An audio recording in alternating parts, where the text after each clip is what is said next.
All right. Can you just introduce yourself and tell us um, give us your, we'll just do your house. What house are you in? Oh, I'm in Ravenclaw. Good. Perfect. And then, Um, I keep trying for Hufflepuff, but I always get Ravenclaw. is that a thing? You want to be in Hufflepuff House? I wanted to be in Hufflepuff House. It's right by the kitchens. Yes. It's like the best. Right by the kitchens, all you got Yeah, to do is tickle the pear and you can get any food that you want. It's so good. yeah.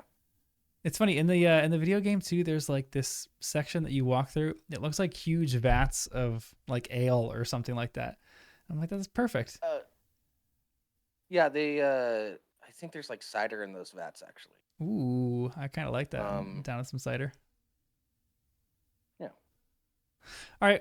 Well, we're just kind of talking about a bunch of uh, some Harry Potter takes and all that kind of stuff. But just give me a quick background on how you started reading the series, why you got really into it. Some of that, yeah, some of those Oh, questions. yeah. So I really got into it because I wasn't allowed to for a while.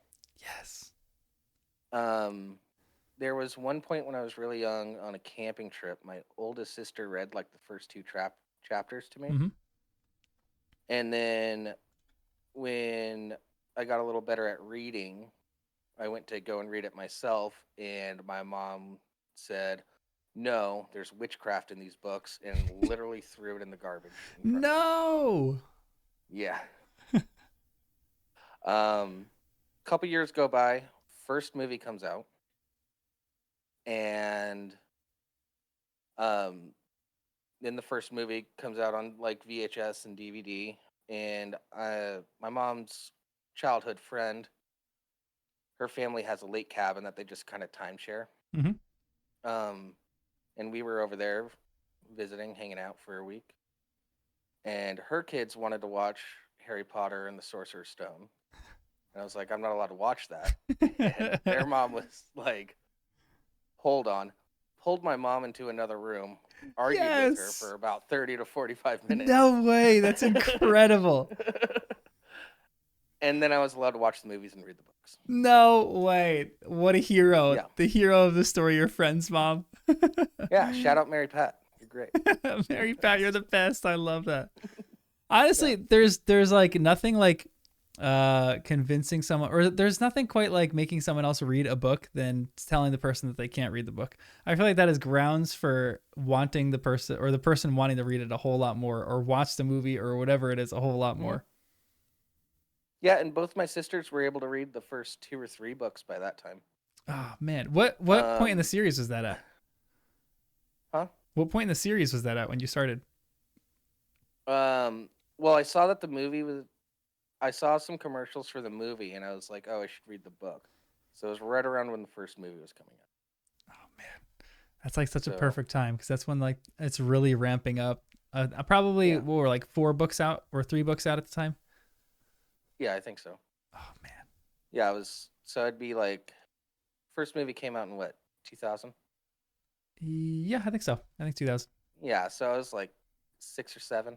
Yeah, I remember that. I was like third Yeah. grade. I remember playing soccer and all the kids were talking about it. It was like so random because they never talked about books and movies before, and all of a sudden they're talking about Hmm. Harry Potter, and I'm like, seems interesting. Yeah. Hold on, I Now, need to. yeah. How many times have you read it? Um. So read the first six, probably about 7 times. Nice. And the seventh book, I've probably read about 4 or 5. Ooh, nice. Can you rank the books? Like, what's your favorite, least favorite to least favorite? Um, I'm kind of like you. I have different rankings Yeah. for, Yep. so that's. I really liked Order of the Phoenix. Hmm. I first read that like, yeah, I first read that when I was like 15, and yeah, I just like the whole rebellious Yeah. rebellious nature of that. Yep. That was a lot of fun for me. I Yeah. like secret society type stuff. Yeah, no joke. Like honestly, Yeah. the first time reading that, it was agony because Umbridge, the Umbridge chapters, you just want her to like die. But that book is Yeah, so but I much kind fun. of liked that Yeah, because I wanted her to die. exactly. Seriously. So it Yeah. made like the whole rebellious act so much more fun because Hmm. she's still lingering for a little bit so they can still be rebellious. And like the Fred and George chapters are some of my favorite in that whole thing. It's like the peak of rebellion when they're like Yeah. making messes through the whole school. They leave the school in like this big fury. It's I love that book. That book is such a slept on book. Yeah. Hey, what the heck? Well played, well played. Yeah. Yeah. It's literally the opposite too. So it like continues. It's just like you're sitting right next to me. This is great.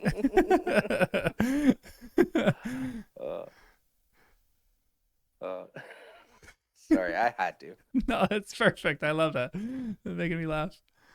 All right, Oh so man, I've had blur on the whole time. yeah, My bad. dude, that's like a picture perfect version. It literally is a continuation of the room. You got to keep it on that. Yeah, It's so good.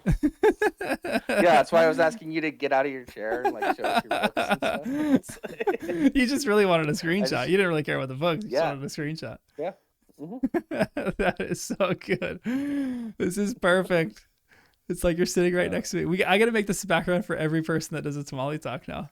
This is perfect. Yeah, Yeah, send me that. I'll send you the image. What I wanted you to do is move your mic and chair out of the way. But That's true. I'll do that. right where your chair is. Yeah. But it's like our mics are coming out of each other. It's like perfect. Yeah, I got to move my mic so my mic's not in the shot anymore. Yep. So the fifth book is on your top list at least. Keep going in the ranking. So I'd say 5, 7, 6, 3, 1, 2. And then 5, 7, 6, 3. Wait, 5, 7, 6, 6. 3. Sorry, 5, 7, 6, 3, 4, 1, 2. Wow. The fourth book. What do you not like about the fourth book? I mean, you don't. It's not like you don't like it, but why is it so low? Honestly, the movies kind of wrecked the fourth book for me. Yeah. It soured me towards the book a little bit. I don't know. Do you watch the Plus movies a lot? Yeah, I do watch the movies a lot. Yeah. I've seen the movies way more times than I've read the books. Yeah, me too. I love the movies. But I always try to be like, that wasn't in the book. That wasn't in the book. This was different. Yeah. The adaptation part of it. That in mind. Yeah, the adaptation part of it is just so frustrating because you're just sitting there and you're like, they miss so much. They change things that just there was no need to change. No blast-ended scroots. Yeah, seriously. And it would have been the No simplest stuff to skinks. add. And honestly, And everybody. in the fourth one, I love so much all the Care of Magical Creatures lessons because that was the time where Harry was able to like confide in Hagrid. Even the one time where Hagrid goes over to Harry and he's like joking with him. He's like, so like, you put your name in the goblet, and yada, yada, yada. And they're like going back and forth. And obviously Hagrid believes him. And it's like one person that Harry is able to confide in. Yeah. And they don't have that. And then there's the maze is the thing that frustrates me the most. Yeah. It's that maze was supposed to be terrifying and horrifying, and And it it's was like, nothing. ooh, sometimes the hedges grab you. Yeah. Ooh, there's fog. Yeah, it was literally fog, and sometimes the hedges grab you because there's like little roots that pop up. It was so annoying too because they built that one up. That challenge could have been great because in the movies, Dumbledore has the stupidest line. Michael Gambon says, "People change in the maze." I'm like, no, they didn't. That's such garbage. Yeah. Well, and that throws everybody off of the whole Imperious Curse thing. Yeah, 100%. It's a totally useless line. Yep, I know. It makes it so anticlimactic because I'm like, okay, great, they're gonna change. I'm gonna like see a Sphinx right now. It's gonna be so cool. I'm gonna see all these other things. The blast-ended scroots are gonna be in here, and none of that was. They were just walking through the maze. Someone was Imperious, and they just At least have some acromantulas running around. I know, do something. I know, even like previous things that we've seen in the movies. Like I'm even down, like throw some house elves in there and let them run amok. Like anything. Even if they Yeah. changed it according to the books, I would have been fine with that if they gave us something. But the maze was so boring. It was literally just like any muggle could have done that maze and like put wind in the maze, and that's it. Yeah. I could have made it through that maze with a machete. No magic necessary. Yeah, for real. Just give me some hedge trimmers and I'm in. I'm good. Yeah. Now, can you tell me who's your favorite character in all the series? Or you can do like a top list, some of your favorite characters. Give me a second. Mm-hmm. Twins are number 1. Ooh, nice. Number 1. Now, Yeah. why are the twins number 1? Jokesters. Yeah, for like sure. playing pranks. They're Yeah, like bending the rules a lot. I like that. yeah. And then I'd have to go Sirius, Arthur, Molly,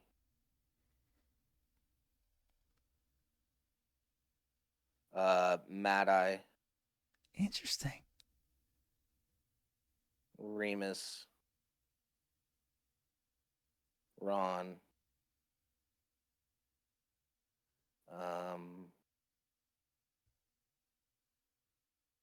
Yeah, I don't know who would I put after that. Yeah. Can you tell me why some of those are in your favorites?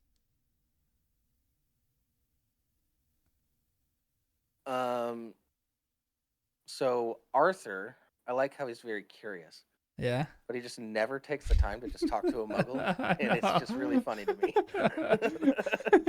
It really is like peak comedy. It's so great. And he seems like such a good dad. Yeah, And honestly, he is. I really like that.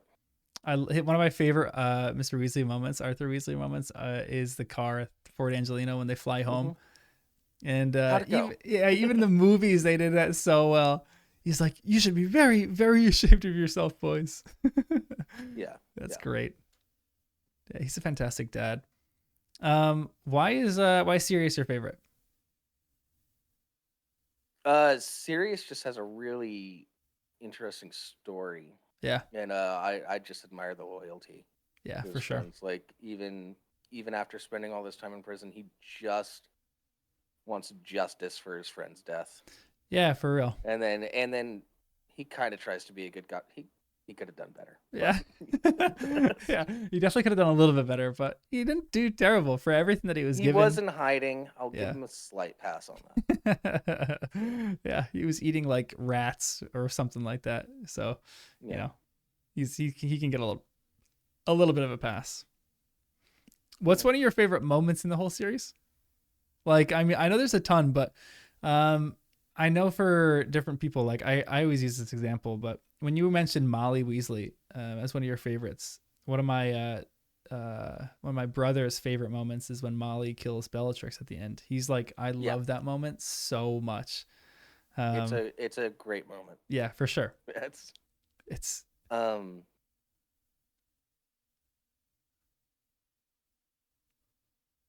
you can even do a favorite moment in every book. No, one of my favorite moments in the entire series, which sounds a little contradictory to like my favorite characters list, when Sirius died. Ooh, ouch. Why? Yeah. Because that's a very big turning point for Harry. Mm-hmm. Because other than his jerk of aunt and uncle, he has no family left. Yeah, I know. Yeah. Yeah. Yeah. And I think it sparked a lot of his growth. Yeah. It was brutal, but it was kind of necessary. You do see him grow so much from that moment on. Yeah. And I do have to say, just because it's a favorite moment doesn't mean I like it happening. Oh yeah, no doubt. It's devastating. My mom still gets mad at that. Whenever I'm like talking about it, she's like, "Why did she have to kill Sirius? That was the only thing that she's like. That was the only death. That was the only person Harry had," which isn't necessarily true, but it really sparked a lot of his growth. You see a ton of his growth in later books, and I'm impressed through because we're going through like halfway through Deathly Hallows right now. And the growth that he has from chapter to chapter is actually pretty immense too. like Hmm. of being a 17-year-old kid and how fast he's growing and learning and maturing. Like we even just finished the Life and Lives of Albus Dumbledore, and there's a line in there that Hermione goes like, "Oh, they're just kids," and Harry's like, "We're the same damn age. Like, what are you talking about? Like, this is ridiculous." And even Harry's growth from what he's doing and like what Hermione and Ron are doing with him, it's he's like a he's he's pretty significantly aging up in these chapters. Yeah, but there's also that line from Order of the Phoenix where it's like all these other great wizards were once students just like us. Yeah, for real. If they Yeah. can do it, can't we? Why can't we? Yeah, You know, honestly, which I thought was it's a great yeah, addition in the movies. Like, I actually really like that his little yeah, speech. Um, yeah, I really enjoyed that. yeah. I think yeah. Yeah, there's a ton of uh really great moments. Did you, when you first read the Serious Death, were you like surprised and shocked that that happened, or did you kind of see it coming? Yeah, I was completely shocked that it Yeah. happened. It was I was completely shocked that Harry never opened that present. Oh my gosh. Like, I've never been so frustrated reading a book. I remember when I read that, I like had to put the book down and walk away because I was so mad. I was like, this would have solved all the problems if you just opened hmm this earlier. yeah, Which is all of great. the every single one. Yep. Yeah. It which is honestly, it's like depressing, but it is great writing because then she throws this thing in there and you're like, this would have been the balm, this would have been the solve if Harry had just opened this stupid present, and it hurt and Yeah, makes Sirius's death hurt that much more. Like you finish a chapter and yeah, you're like, because it's oh all Harry's fault. yeah. Exactly what he said when he tears apart the office. He's like, it's all Harry's fault. Yeah, Yeah. And then Dumbledore tries to take the blame for that, and that book is a low-key masterpiece. I think so many people sleep on the fifth book, but how she's actually able to keep you hooked onto certain plot points while hmm like giving Dumbledore this backseat, but it's not really a backseat. Like there's so many different things moving around in book 5, and how yeah. she keeps you captivated on that is legitimately amazing. Well, yeah, that's another reason why I like book 5 is because it's such a massive transition point because Voldemort is definitely back. Yeah. Mm-hmm. But there's a lot of people that don't believe quite Yep. yet, and Mm-hmm. it's like it becomes this whole game of who's telling the truth, what's right, what's wrong. Yeah. It's all of that. It's like it's kind of cool too because it's like a massive conspiracy theory. It's like only a Hmm. few people are chirping up saying he's back, and everyone else doesn't believe them. And the people who are like saying this thing are the ones that are right, which is really fascinating to me. Like standing up for truly what you believe in, even though no one else is on your side or no one else is really supporting you, or like maybe not no one else, but the masses aren't. Like knowing what you Yeah, stand for and just standing for that. I think it's such a great lesson. yeah. It's a yeah, it's a fun book. Yeah. J.K. Rowling also does foreshadowing really well, Yeah, I think so too. Yeah. and yeah, That's what I try to that's why implement. Go ahead. it's hard to pick a favorite book Yeah, for real, because of for that. real. But Yeah. Yeah, she really does do foreshadowing well. I was even when I'm rereading them for like, the umpteenth time, it's fun for me to try to like sneak things into the podcast that are foreshadowing. So like I'm excited for when Danny rereads or re-listens to the whole podcast, or he's gonna be mhm. like, oh, you said that. Like even the one that everyone mentions, when I was talking about the one word that all Harry Potter fans, when they Yeah, always they hear this word and they love it. I'm like, even sneaking things like that, like a little bit of foreshadowing. That's because she is just a master of foreshadowing. Even in like the first few chapters of some of the stuff that she did. I remember people do deep dives onto his first lesson with Snape, and hmm all the things that Snape had said all have like correlations to like Lily, sorrow, what he feels. It's like a plot spoiler for the first lesson that he has with Snape. oh She's yeah, just exceptional with foreshadowing. yeah, and well, even Peeves breaking the vanishing cabinet in the second Yeah. book. Yep. It's Yeah. Even the smallest stuff. Like there was a what was it? I think it was like I forgot exactly what it was. I think it was something to do with like the Patronus, where she kind of refreshes. She kind of like just jogs your memory real quick before it happens. It's like even basic stuff like that, where she's like even a chapter before she gets into something, she's like, "Hey, by the way, a quick little sentence about Patronuses or something like that," and then that leads into the Silver Doe chapter. I forgot exactly what happened for that one, but there's so many like little things like that in there, where she just leaves hints and like lets you remember certain things, and then you just jump into it. Where I think it's just great. Mm.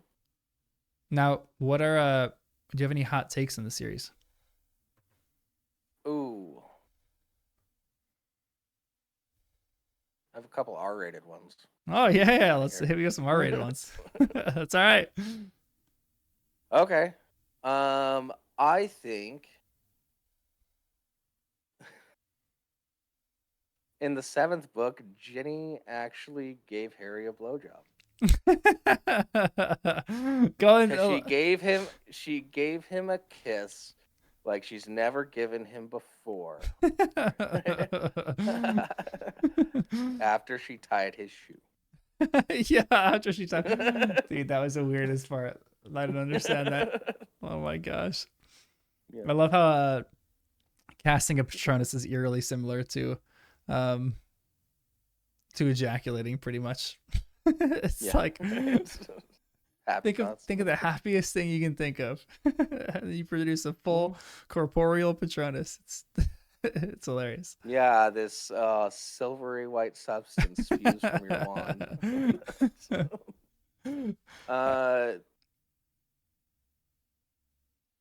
Ooh.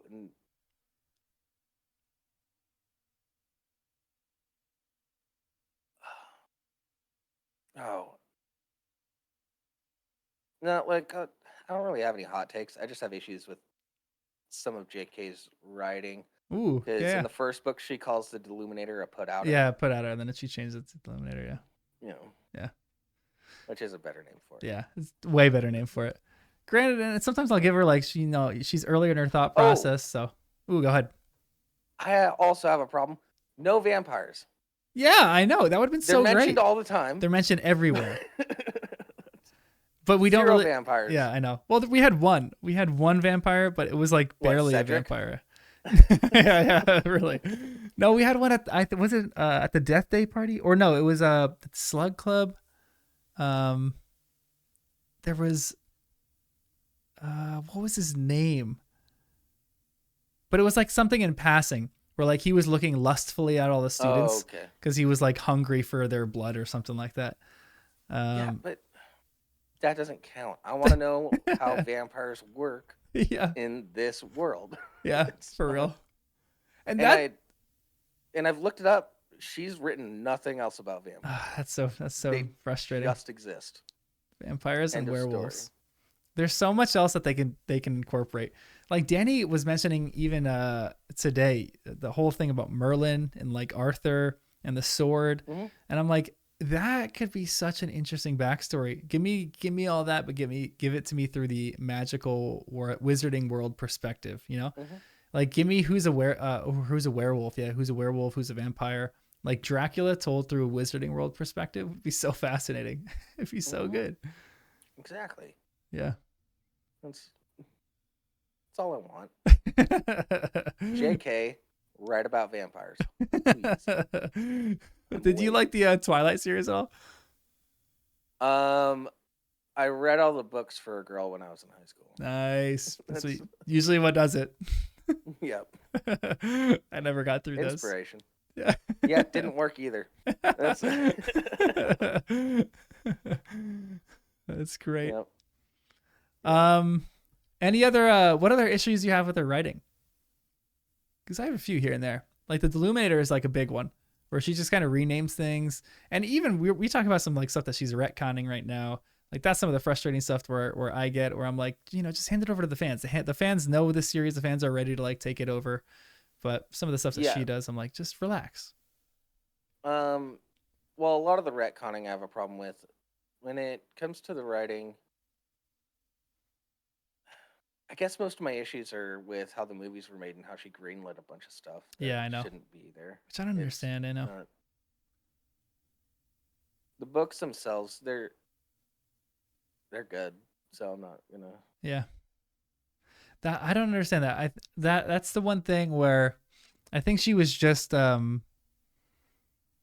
promoted on the series to be like an executive producer, and everyone's like, "Oh, great! Now the series is going to be so good." And I'm like, people are saying that who have seen the movies only. If you were a avid Harry Potter book reader and you saw the movies, you were probably pretty disappointed in most of those Mm-hmm. movies. There wasn't like Yeah. there wasn't there were some good moments and good movements in those movies, and like, but they're individual pieces of art. They compared to the books, it's just so frustrating. Again, why she greenlit certain Well, things to happen in the movies. they left so much out of the first and second movie Yeah, that they, and even the third, that they sort of had to cover for that yeah, agreed. in the future movies. Yeah, agreed. It's yeah, it became an issue. Like leaving Peeves out, that's a big issue. Yeah, it's a huge issue. Yeah. And it might not seem like it's a big issue. Like they're able to like skip it over a little bit. Like it's Mm-hmm. almost like the Tom Bombadil issue in Lord of the Rings. Like it's, it's okay that they left him out, but it would have added more. It would have added some like depth to the whole thing. That's why like Yeah. Peeves is a really important character for certain things that pop up, and not. I almost think that she was pigeonholed too when she didn't incorporate Peeves into the films. Then she's like, okay, I can't really make him that significant of a character in the books anymore because she was still writing through some of the books. So she's like pigeonholing herself into these different things that she Oh, but is and Peeves is able to still do. relevant in the fifth book. I know. I agreed. I know. Yeah. And oh, I remember our favorite moment when Fred and George leave I knew you were Hogwarts. gonna say that. Yeah. And then Yeah. Peeves salutes them. Peeves salutes them, and then oh crap, I'm forgetting his name. Um, teacher only shrunk the swamp, didn't get rid of it. Yeah, Flitwick. Yeah, Flitwick. Yeah, Yeah. It's so yeah, good. and how everybody suspects that he was like, no, I can't get rid of the whole thing, Yeah, and he yeah. just sort of left it as a little monument. Yeah, I love that. I'm curious if that monument still stands to this day. If there's still a little swampy monument in Hogwarts. I like to think that there is, Yeah, dedicated to I Fred and always George. imagine it. It's like I don't know if they described how big it was Hmm. in the books when it was done. Did they? I don't think they did. No.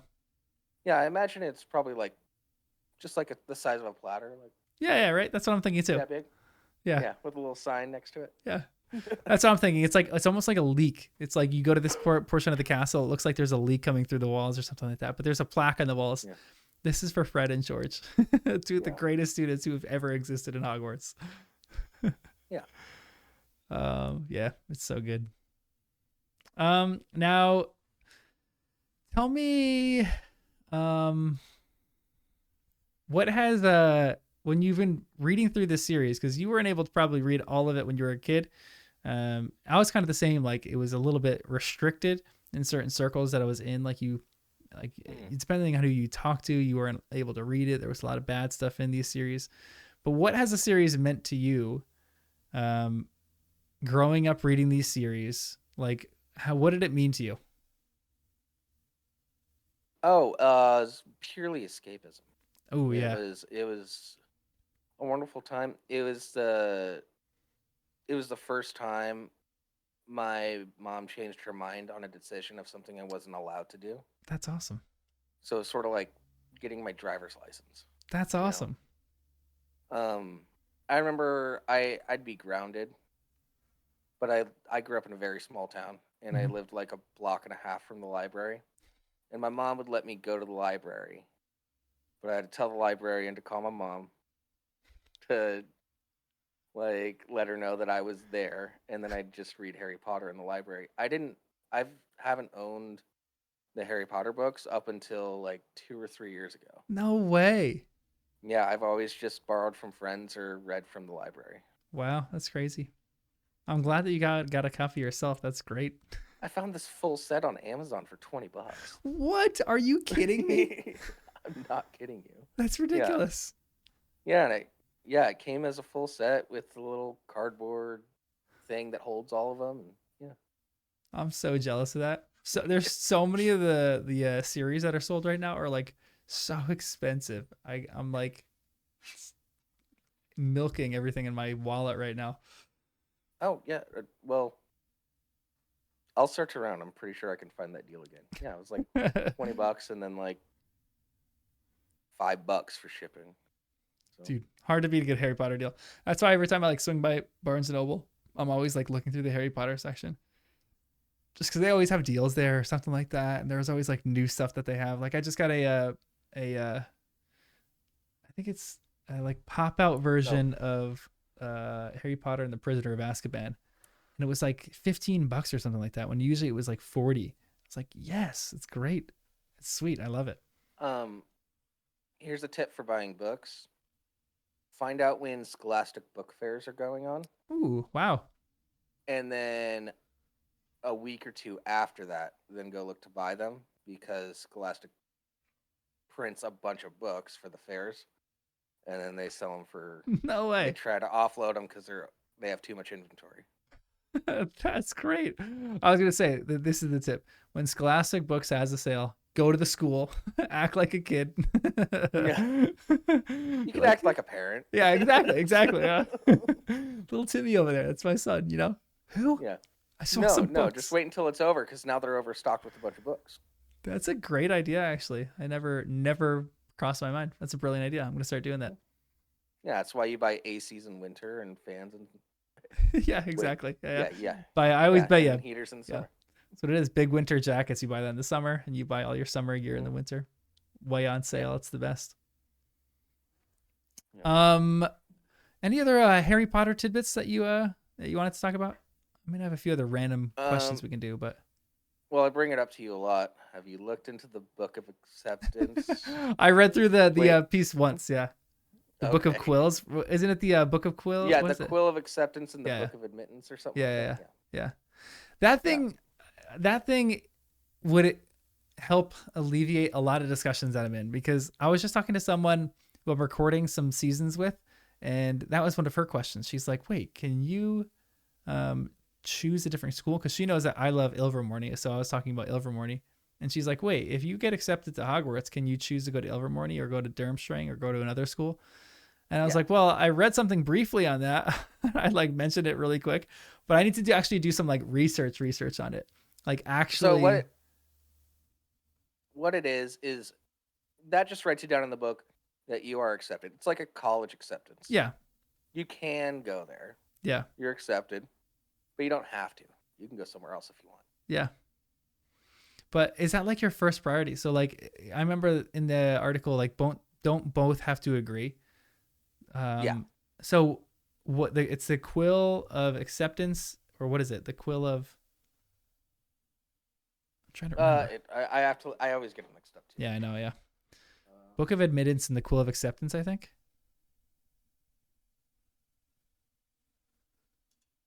Um, yeah, it's the Quill of Acceptance and the Book of Admittance.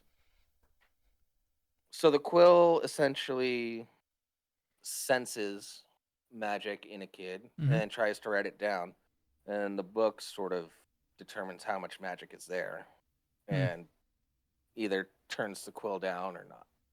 It's like the midi chlorian count. Yeah, essentially. um, Yeah. yeah, that concept is always really fascinating to me. It's the same thing with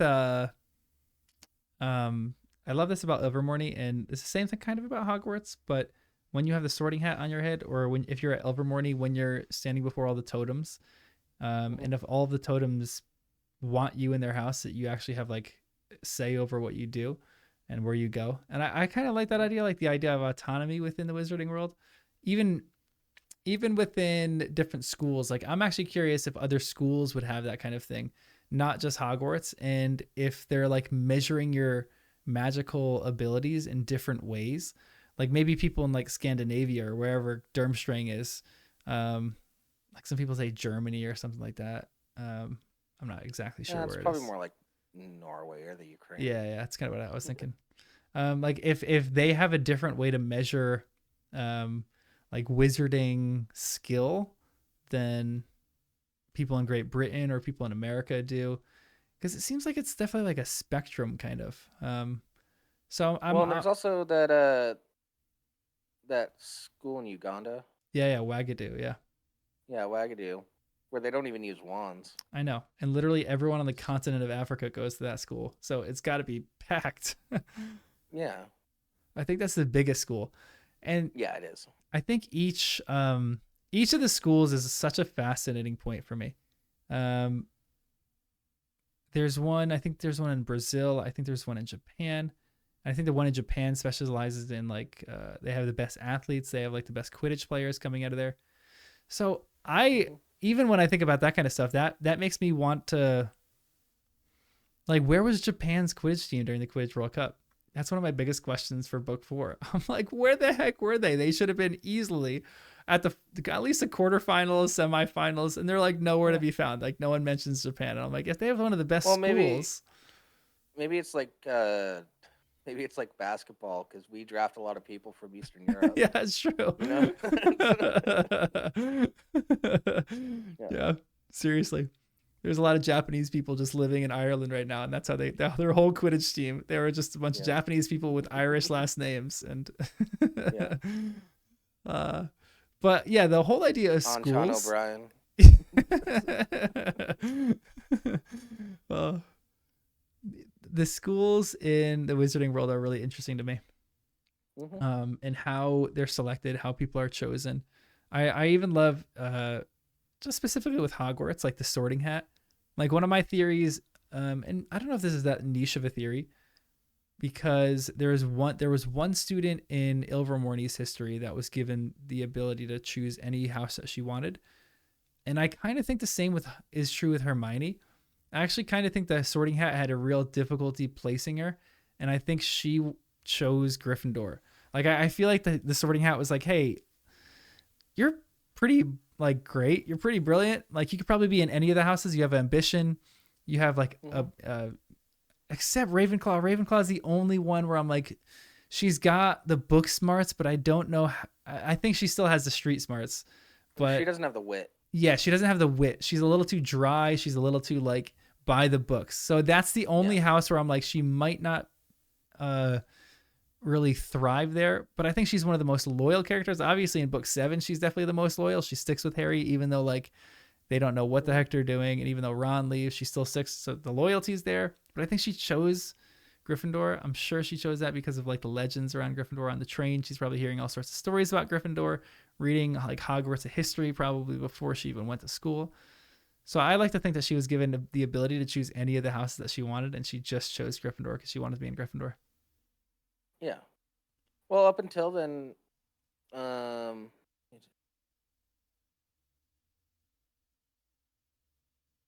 it's weird. It seems like everybody that she met ended up in Gryffindor before she even made it there. Yeah, it's And so but she was true. the first. She was the first one of the group to be sorted there. Yeah, So yep, I know, because her name came first. That was always yeah. funny in the movies too, how they like just changed the order of all the people. It wasn't alphabetical order. It was like a small thing, but I'm like, You know. come on, Harry didn't go last. Yeah. Um. Oh, one thing I don't think gets enough attention. Durmstrang straight up teaches the dark arts. Yeah, yep.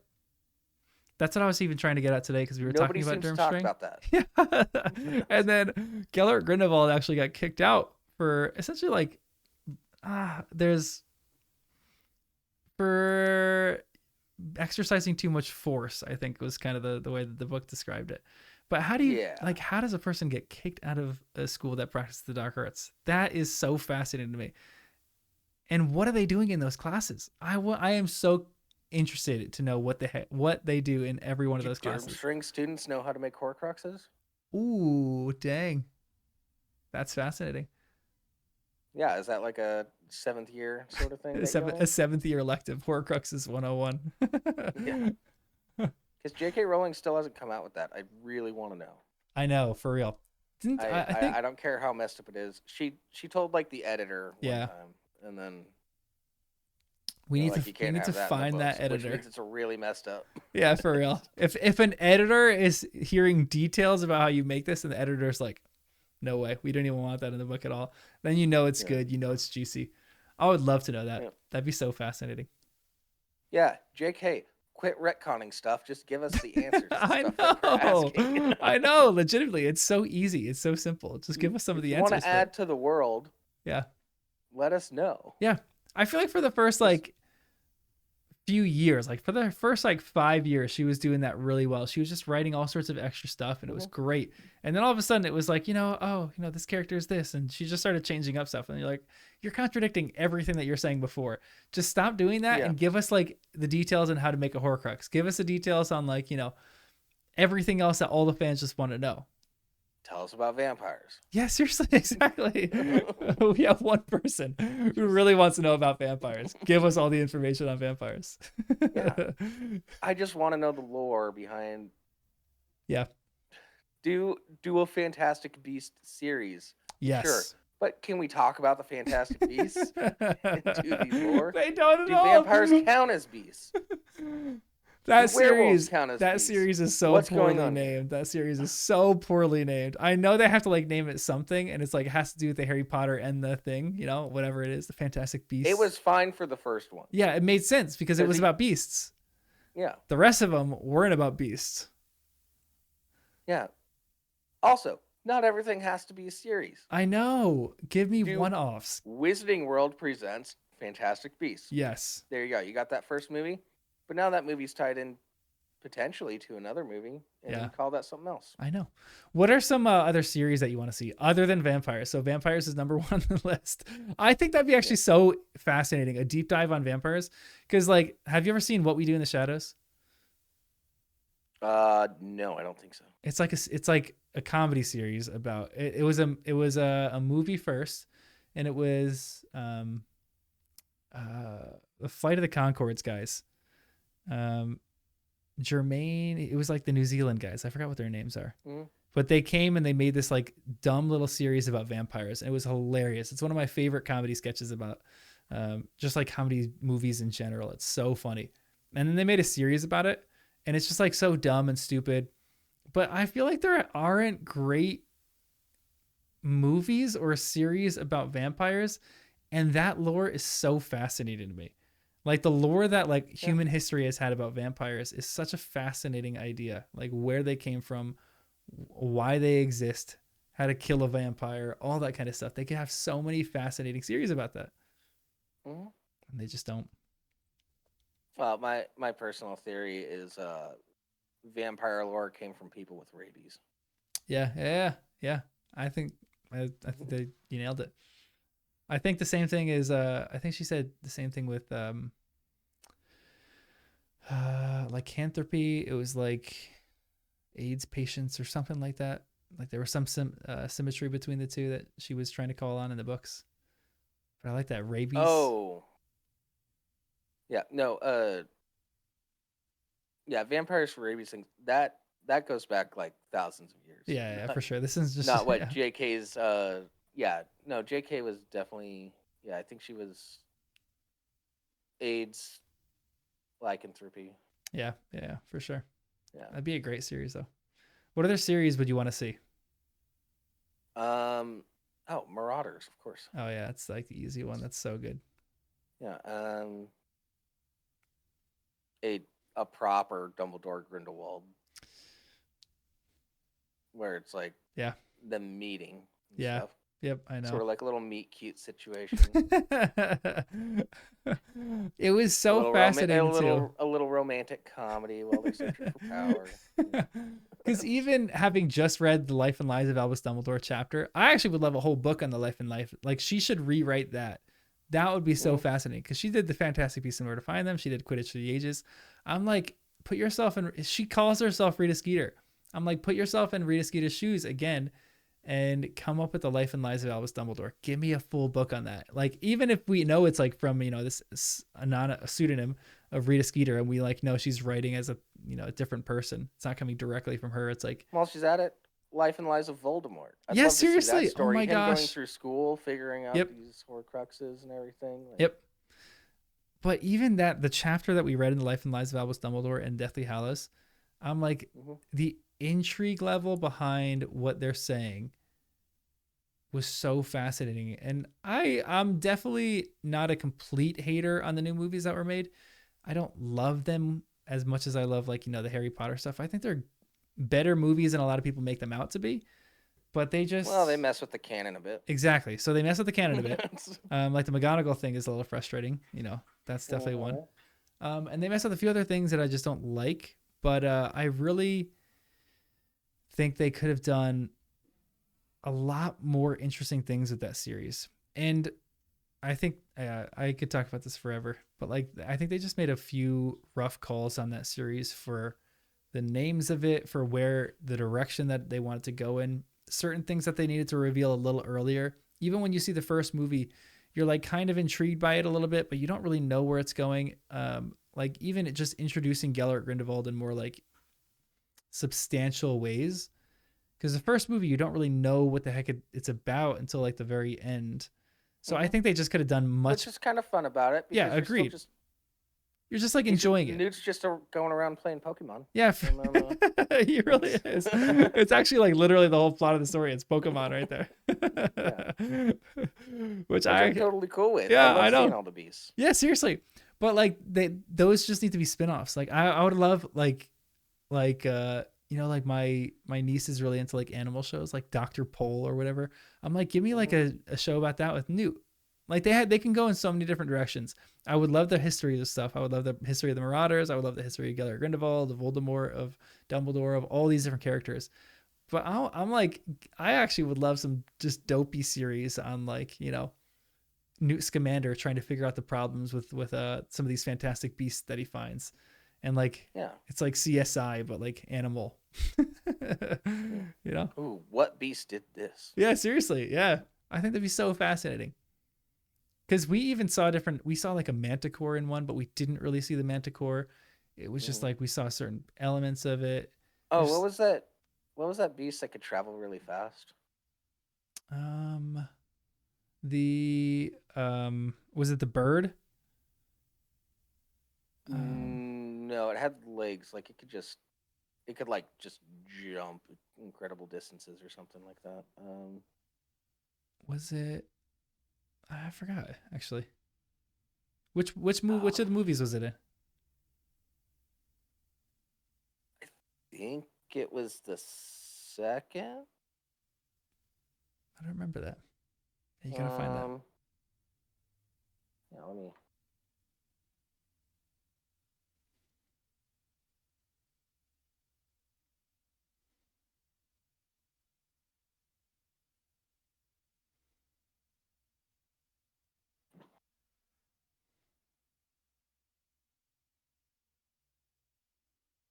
Oh, the Zowu, So, how do you spell that?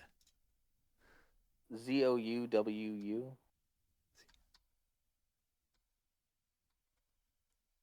Oh yeah. Yeah. That thing was cool. Yeah, so there's a theory that I read that the night bus is actually a transfigured Zulu, No however you way. pronounce it. That's so Yeah, cool. yeah, because the night bus is able to travel so fast, and That's so cool. I love in the movie too that like Newt is able to wrangle that creature essentially because it's like a cat. He has like the little mhm, cat thing and he's like mhm. wooing it into his little case. It's so good. I love Yeah, little theories like that. Even the Fantastic Beast movies and how they talked about obscurials and how that changed original canon to be, or not, it didn't change the original canon, but it just added, and you're like, oh, this is clearly what like Ariana mod it. Dumbledore, yeah, modded Yeah, it exactly. instead of Ariana Dumbledore just being caught in the crossfire Yep. of Albus and Gellert's little battle, Mm-hmm. it was that her own reservation of her magic became the problem. Yeah, exactly. Yep. Yeah. Yep. And it makes it Well, so I'm much more totally fine compelling. with that change because Yeah, me it's too. not really a change; it's an addition. It's Agreed. more Agreed. Yeah. information. Just build yeah, she's got to build the additions into these texts rather than just like swap things and change things. And like even like the stuff like, I know fans like McGonagall, but you don't need her in the series. That shouldn't be there at all. They're like that one just bothers me so much. Yeah. But Well, whatever. and there's also small things like Dumbledore being gay. That's not a change. That's Yeah. just additional Yeah, for information. sure. Yeah. That's Yeah, no problem with that. Didn't need that, Yeah, for sure. but Yeah. whatever. Yeah. Cool. Yeah. Yeah. Yeah. Any other tidbits you want to talk about before we wrap it up? Um, Harry Potter wise, um, I'm excited for the series. I'm Mm. getting tired of YouTube channels clickbaiting what we know is happening Yeah. with the series so far. I Yep. watched a video on that and it was literally nothing for Yeah, yeah, yeah. 12 minutes. Yeah. It's But they like, have to hit the 12-minute mark for the ads, the extra ads. It's like so dumb. it's only 8 minutes now, but Yeah. but yeah, no, they were just running through and it was a lot of there's no info on it was just a bunch they were just saying there's no info on Yeah. this, and this yet. Like we know it's greenlit, and it was posted like a week ago, and it's been greenlit for over a year now. Yeah, So I know. I'm Yeah. not. It's like when you're writing your college essays or like your essays in high school and you just need to figure out 20 different ways to write one thing. They're like, "Oh, Yeah. we know the series has been greenlit and we don't really know anything about it, but the series it's been okayed and there's not a ton of information out there." And you just keep saying the same thing over and over again in different ways. Yeah, it's maddening. Yeah. That's why they haven't really released any information about that, which is I've been a little frustrated. I want to know. Have they even been doing casting calls, or are they still working on scripts? I think they're still working on scripts. I haven't heard anything. I look like probably like once a week. I try to like do a little bit of a dive on like where they are in the series, and I haven't heard anything. The last thing I heard was that they approved of Joe being like an executive producer on it or something like that. So I think they're still going really slow. I would even say they're probably like not even. Yeah, I don't think they're working that fastly through the script either. Which I'm okay with. I'm okay if they go a little slower. Like I don't mind if they go slower if it's good. I'm totally fine with it. Yeah. It's like I feel the same way about game development. Mm. If a game's delayed, cool. Yeah. It's not done yet. I'm okay with that. For sure. Yeah. I'm great if you don't rush it out. Yeah, 100%. Yeah. Too many of these things are rushed out and they end up being trash and you're like, what the heck did I just Yeah, like No Man's Sky. Yeah, but oh my gosh. He actually did right by it in the long run. Really? Yeah. Yeah, he took his entire team and they're like, we're doing nothing but fixing this. Oh, good. I didn't even know they did that. And so now it's actually a good game. Interesting. I didn't know that.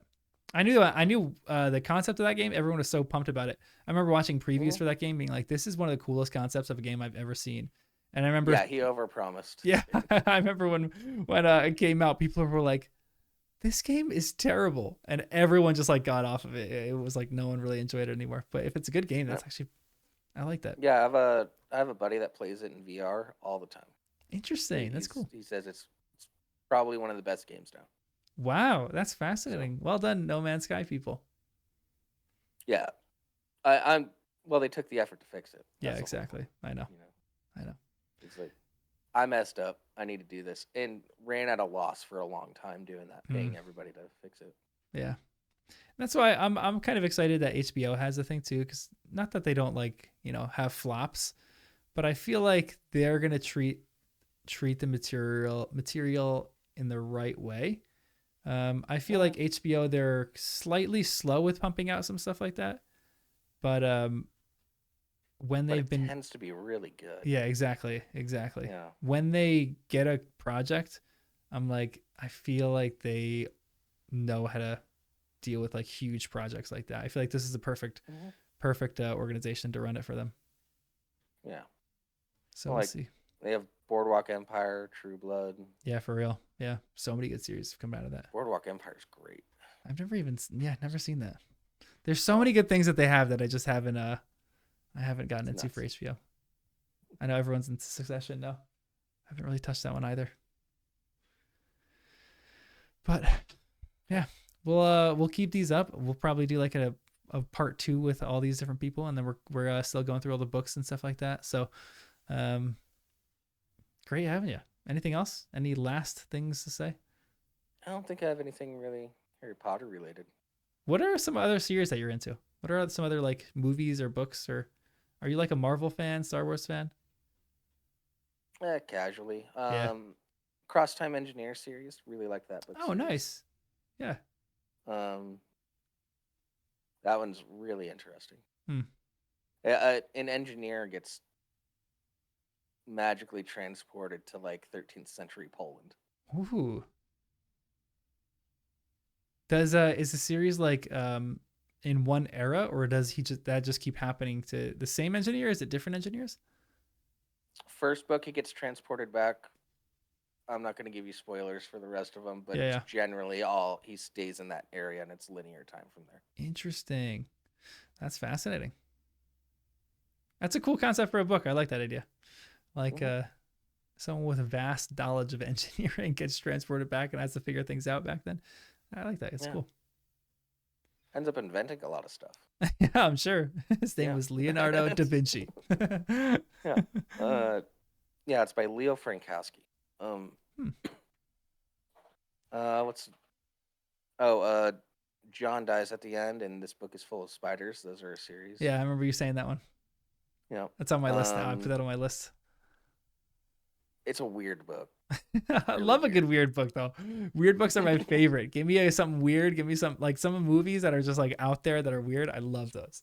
Oh, the other thing about John dies at the end, you can watch the movie and then read the book. It's the best movie adaptation I've ever seen. Yeah, I remember you saying that too. Yeah, everything that was cut was just for time. So reading the book is like just you're going through it, but you got deleted scenes as well. I love that. That's the way adaptations need to go. That is exactly how they need to do things. Rather than leaving out massive things that create huge plot holes in the following movies. Yeah, they left like a whole chapter of the book out of the movie. But it didn't really affect anything. It was just the thing that was fun in the book. That's a good screenwriter right there. That is a great screenwriter. Yeah.